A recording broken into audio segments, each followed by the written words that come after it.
The galactic council chambers hummed with nervous energy, but not the good kind. The kind that made your scales itch and your breathing apparatus work overtime. Ambassador Zeth'kri of the Valerian Empire stood at the central podium, his forearms gesticulating wildly as he addressed the assembled representatives. Esteemed colleagues, his voice carried that insufferable tone of condescension that made everyone want to strangle him with his own tentacles. We face an unprecedented crisis. The humans have rejected our generous offer of protection. A ripple of chittering and clicking filled the chamber. Protection? What a joke. Everyone knew it was extortion dressed up in diplomatic language, but nobody had the spine to call it what it was. Furthermore, Zeth'kri continued, his compound eyes scanning the crowd like a predator selecting prey, they have sent only one representative to these proceedings. One single being. A female, no less. The laughter that erupted was sharp, cruel, and absolutely dripping with species-based superiority. The Thymorians clicked their mandibles in amusement. The Korthak delegation let out deep, rumbling chuckles that sounded like grinding stone. Even a usually reserved crystalline collective pulsed with colors that conveyed their mirth. "Where is this representative?" called out War Master Grix in the back rows, his voice booming across the chamber like thunder. All eyes turned to the human seating section. There, in a chair that looked comically oversized for a frame, sat a young woman who couldn't have been more than 25 Earth years old. She had shoulder-length brown hair, ordinary brown eyes, and wore what appeared to be casual civilian clothing. No uniform, no insignia, no weapons visible. She looked absolutely, utterly, completely unremarkable. Maya Chen, that was her name according to the diplomatic roster, sat perfectly still, not fidgeting, not looking around nervously, not even blinking as often as most species would expect. She just existed, like a statue, like a mountain, like something that had been there forever and would be there long after everyone else had turned to dust. Ah, yes, Zeth'kri's voice took on an even more patronizing tone. Miss Chen. How? Quaint that Earth sends a child to negotiate the surrender of their entire species. Maya didn't react, didn't even twitch. Perhaps. War Master Grix stood up, his massive frame casting shadows across half the chamber. We should educate this little human about the reality of her situation. The Valerian Empire has conquered 14 star systems in the past cycle. We have weapons that can crack planets like eggs. We have fleets that blot out suns. Still, Maya said nothing. Her hands remained folded in her lap. Her expression remained neutral.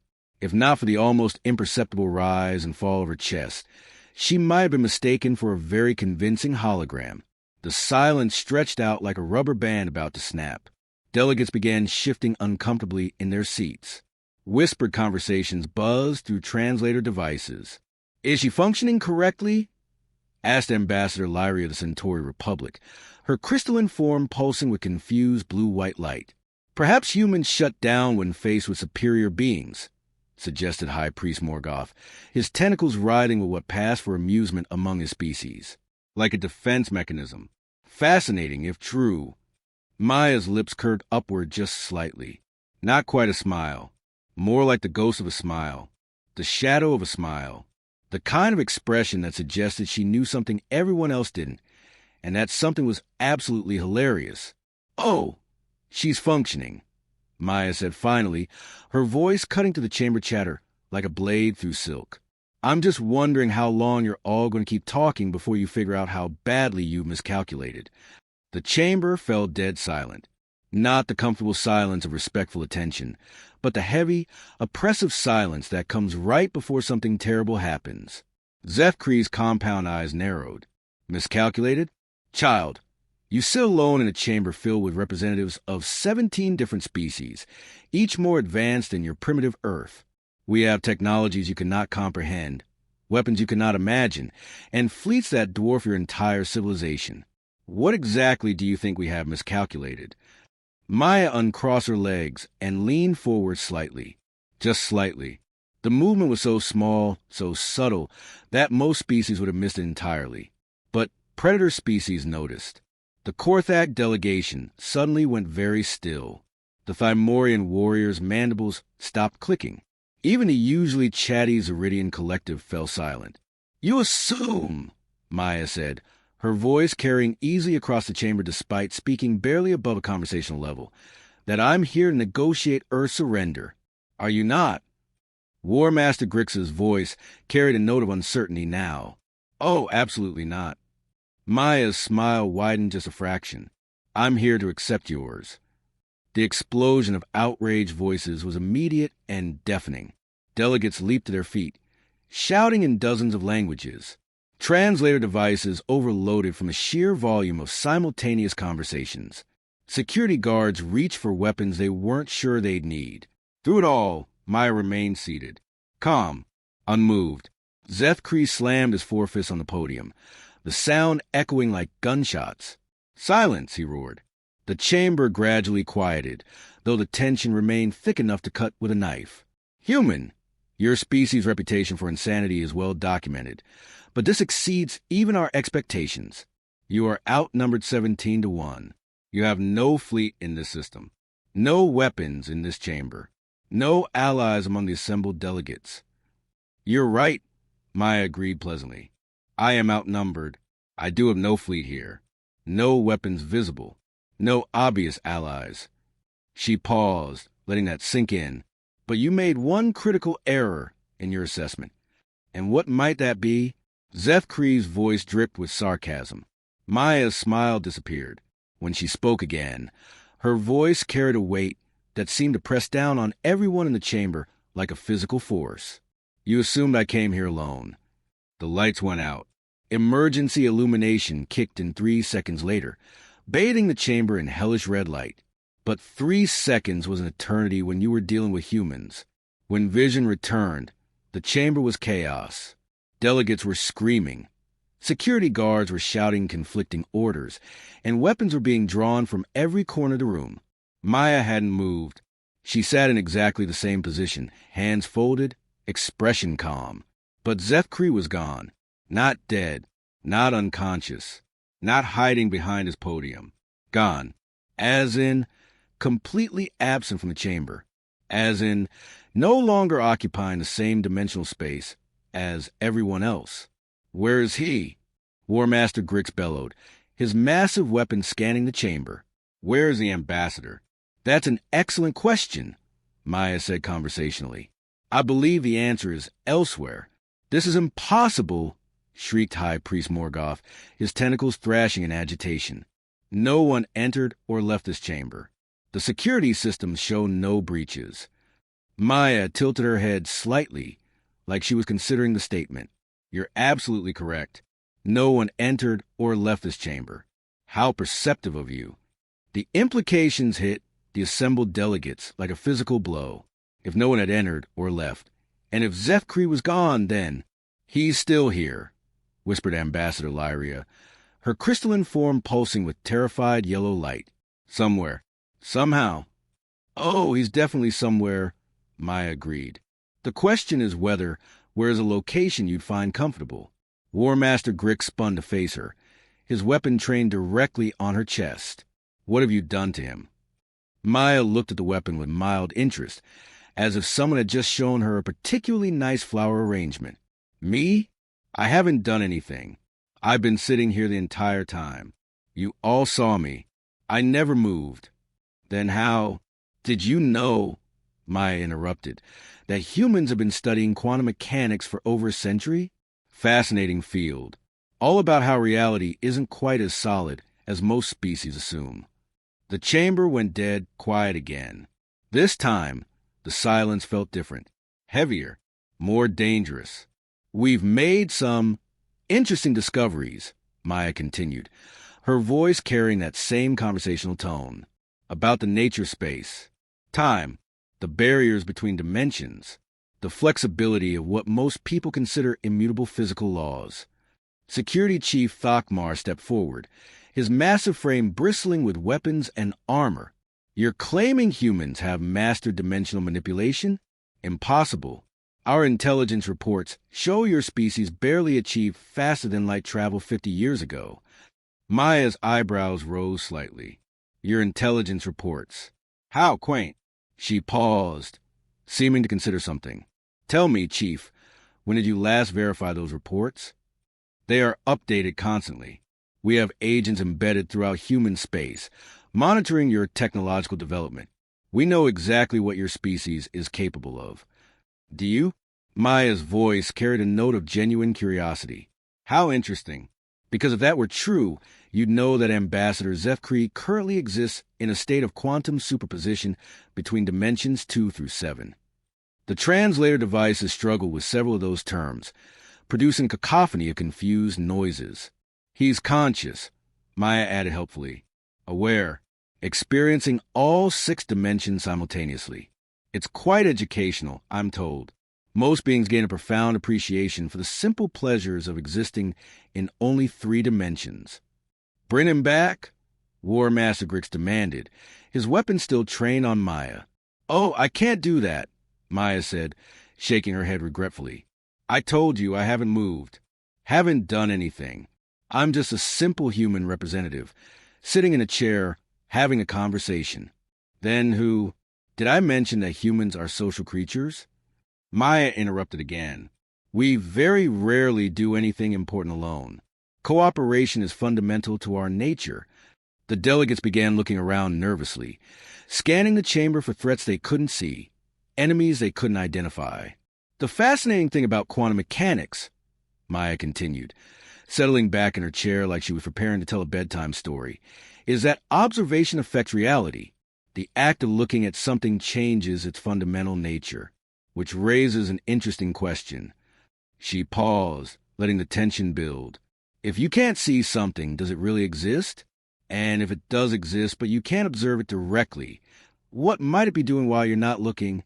Ambassador Lyria's crystalline form began pulsing rapidly between colors, a sure sign of extreme distress among her species.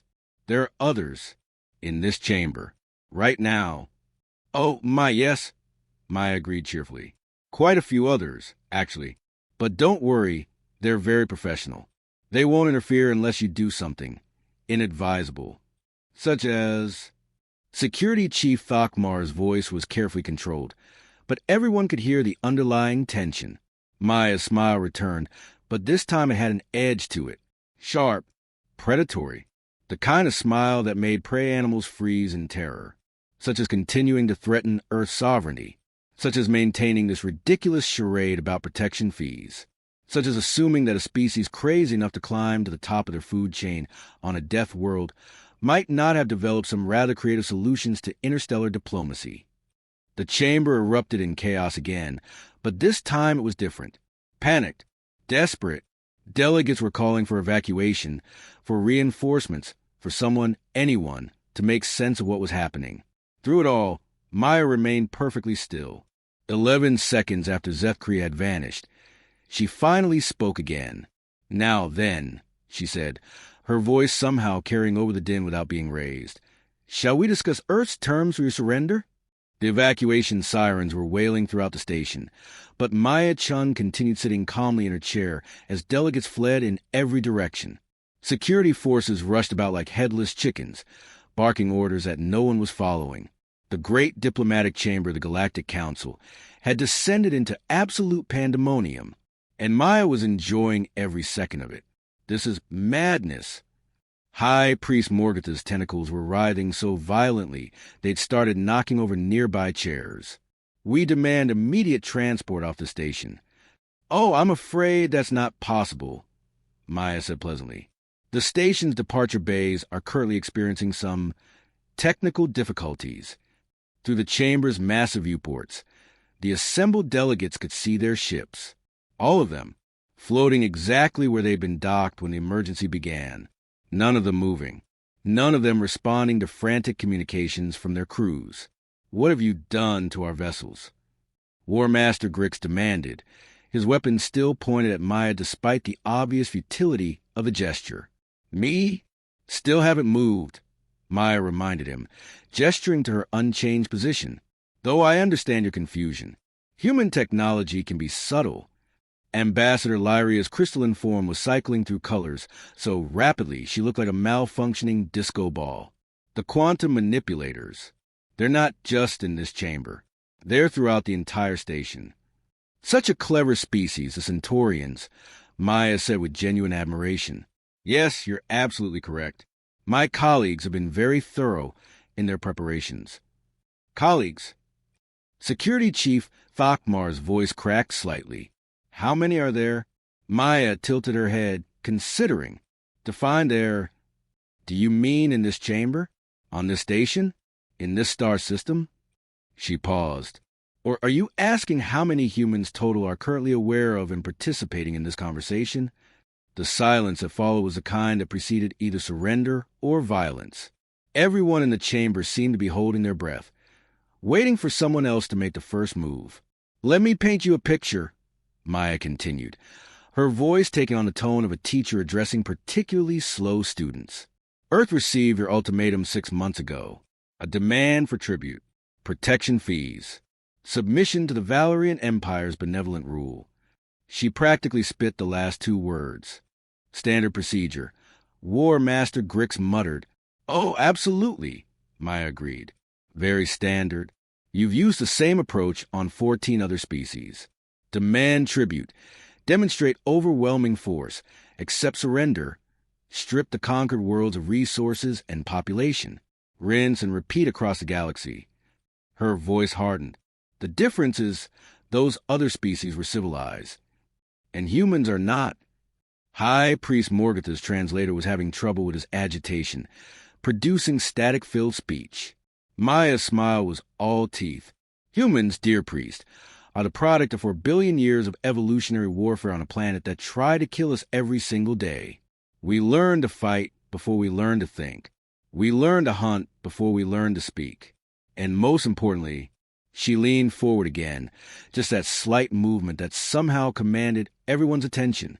We learn that sometimes the best defense is making your enemies too terrified to attack you in the first place. A new voice spoke from behind Ambassador Lyria, causing her to spin around so fast her crystalline form chimed like a bell. Maya's being modest. She forgot to mention that we also learned to hold grudges. Where empty air had been just moments before, a tall man in dark clothing now stood. He hadn't materialized or faded into view. One moment there was nothing. The next moment he was simply there, as if he'd always been standing in that exact spot. Everyone meet Commander Jake Sullivan, Maya said by way of introduction. He's been standing there for about 20 minutes, but I thought it might be rude to mention it earlier. 23 minutes, actually, Jake corrected with a grin that somehow managed to be both friendly and absolutely terrifying. I've been enjoying the show, especially the part where they assumed Maya came alone. Security Chief Thakmar swung his weapon toward the new threat, then froze as he realized the implications. If there were 2 humans they couldn't detect, how many more might there be? Oh, don't strain yourself trying to count, another voice said from the opposite side of the chamber. This time it was a woman with short red hair and scars across her neck. There are 47 of us in this chamber alone. Lieutenant Sarah Banks, Maya provided helpfully. She specializes in what we call aggressive negotiation. I prefer creative problem solving, Sarah said, her grin matching Jake's for sheer predatory menace. The delegates were spinning in circles now, trying to track threats they couldn't see, enemies that appeared and vanished like ghosts. Ambassador Lyria had stopped changing colors entirely, locked in a pattern of strobing white that indicated complete sensory overload. This is impossible, War Master Grix repeated, though he sounded less convinced than before. Our sensors detect nothing. Our security systems show no anomalies. That's because you're using technology based on traditional physics, Maya explained patiently. Very reliable within its limitations. Unfortunately, those limitations include an inability to detect quantum phase shifted matter. You're lying. High Priest Morgatha's tentacles had stopped thrashing and now hung limply around him. No species has mastered practical quantum manipulation. The energy requirements alone would require the complete output of a star for approximately 47 seconds. Another voice finished from directly behind him. Fortunately, humans learned to be very good at energy management during the resource wars of 2157. The priest spun around to find a petite Asian woman in a lab coat, smiling at him pleasantly. Dr. Lisa Park, Quantum Engineering. I wrote my dissertation on dimensional energy harvesting. Fascinating field, really. How? The priest began. Oh, we've been working on this for decades, Dr. Park continued cheerfully. Ever since we realized we weren't alone in the galaxy and that most of our neighbors were significantly stronger than us. Humans have always been good at finding creative solutions to overwhelming odds. Maya nodded. It's a species trait.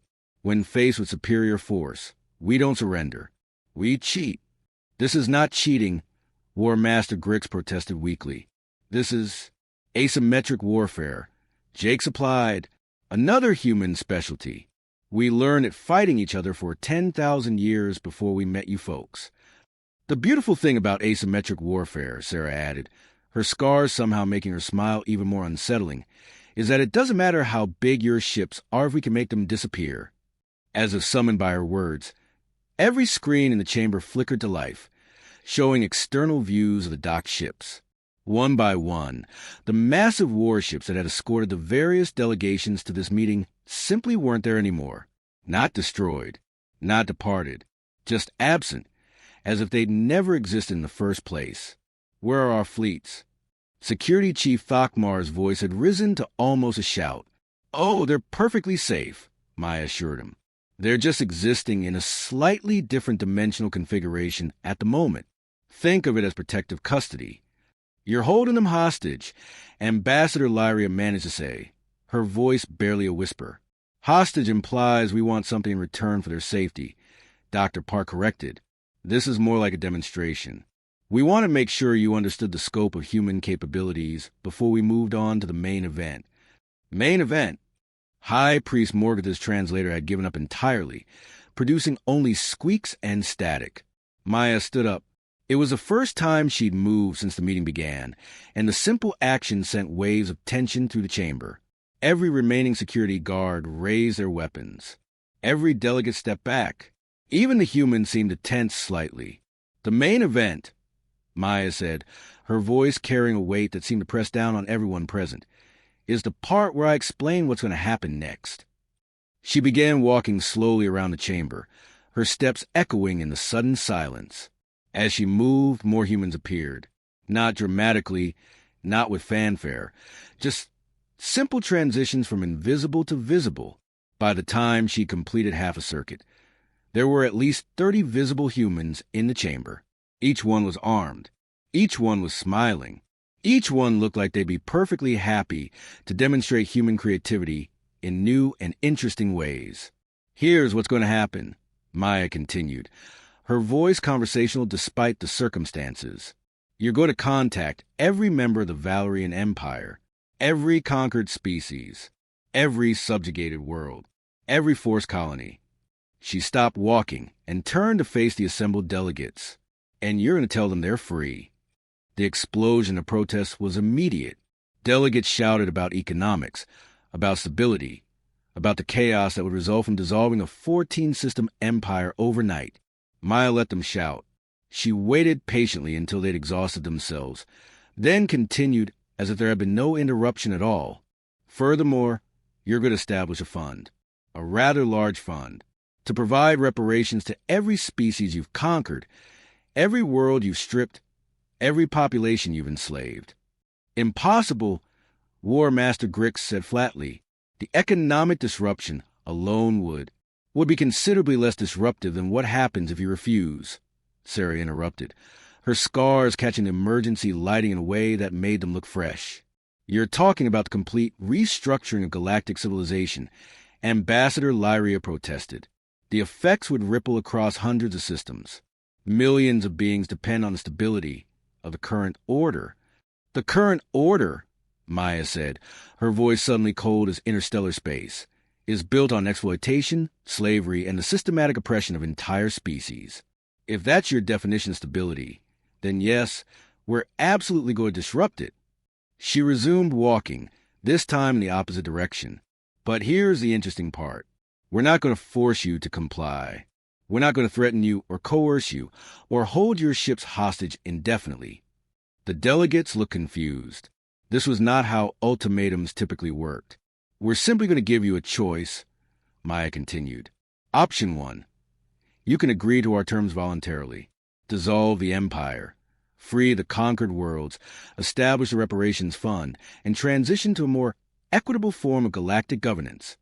She stopped walking and turned to face them again. Option 2. You can refuse. You can dismiss us as primitive Deathworlders.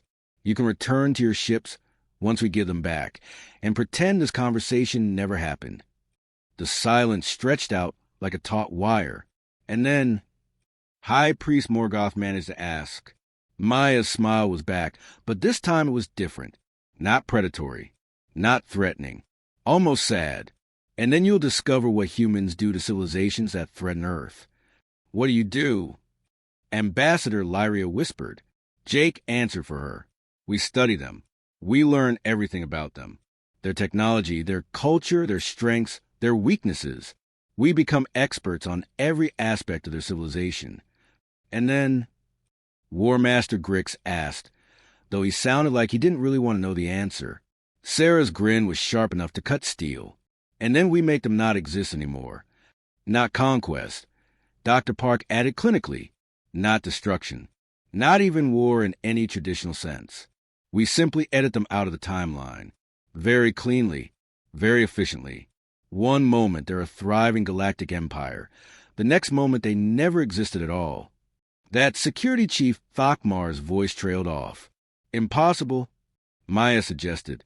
I thought we'd established that human technology tends to exceed your expectations. She walked back to her original chair and sat down, folding her hands in her lap exactly as she had at the beginning of the meeting. So, she said pleasantly, what's it going to be? The delegates looked at each other, looked at the humans surrounding them, looked at the empty viewports where their fleets had been. Ambassador Lyria was the first to speak.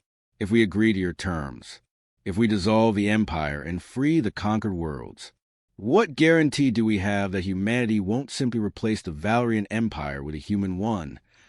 Maya tilted her head, considering the question. You don't, she said finally. You have no guarantee except our word. And what is a human's word worth? High Priest Morgoth asked. Jake answered. Everything. We have a saying, a human's word is their bond. Break it, and you become something less than human.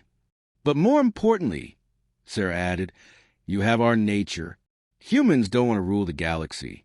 We want to be left alone to explore, to grow, to become something better than we are. We have one simple rule for interstellar relations, Maya concluded. Leave us alone, and we'll leave you alone. Threaten us, and we'll remove the threat. Permanently.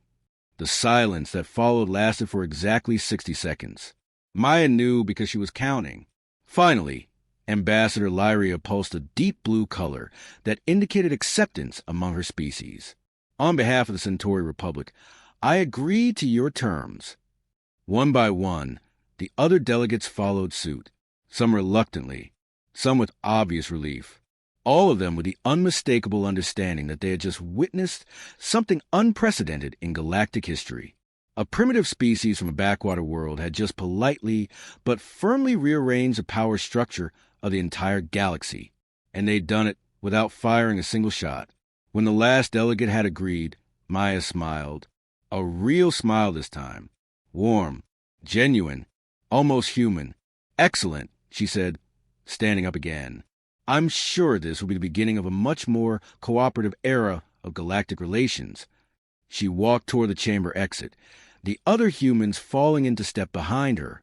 Oh, one more thing, she said, pausing at the doorway and looking back over her shoulder. Ambassador Zeth'kri will be returned to normal dimensional configuration in approximately 72 hours. I'm told the experience is quite educational. He should have some fascinating insights about the nature of reality to share with you. She paused. Consider it our gift to the Valerian Empire. A parting memento of the day you learn that humans don't negotiate. What do humans do? Security Chief Thokmar asked quietly. Maya's final smile was softer than any she'd shown during the entire meeting. We win. And with that, every human in the chamber simply wasn't there anymore. The delegates stood in silence for a long time after that, staring at empty air and trying to process what had just happened. Outside the viewports, Their ships flickered back into existence one by one. But somehow, everyone knew that the galaxy had just changed forever. And somewhere on a small blue planet in an unremarkable star system, humanity continued doing what it had always done: surviving, adapting, and preparing for whatever came next. Because that's what humans did. That's what they'd always done. And now, the entire galaxy knew it.